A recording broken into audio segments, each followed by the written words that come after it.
ফলের বাগানের ভেতরে খালি জায়গায় চাষ হচ্ছে আদা। বাগানের পতিত জমি এখন আবাদি হয়ে উঠেছে, পাশাপাশি বাড়তি আয়েরও যোগান দিচ্ছে এই মশলাটি।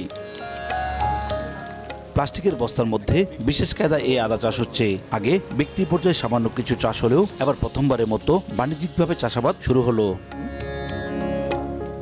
বাগানের ভেতরে সারি সারি বস্তায় মাটি ভরে বপন করা হয় আদা। এই পদ্ধতিতে মশলাটি চাষে খরচ খুবই কম, অতিবৃষ্টিতে পানি আটকে গিয়ে ফসল নষ্ট হওয়ার ভয়ও কম। এছাড়া বাগানের ছায়াযুক্ত জায়গায় অন্য ফসল না ফললেও আদা চাষে কোনো অসুবিধা হয় না।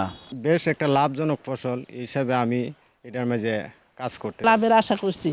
এবার যা ওই ক্ষতি হোক, সামনের দিকে লাভবান হম।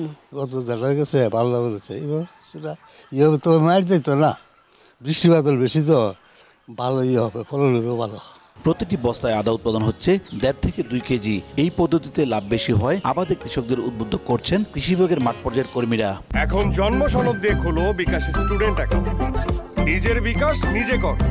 এই বছর আমরা বাণিজ্যিকভাবে এই বস্তা আদা চাষ প্রথমবারের মতো এই ব্রাহ্মণবাড়িয়া জেলায় আমরা শুরু করেছি এবং এটা কৃষকদের মাঝে ব্যাপকভাবে সাড়া ফেলছে। আমরা আশা করতেছি সামনের বছর এই আবাদের পরিমাণটা আরও ব্যাপকভাবে বৃদ্ধি পাবে।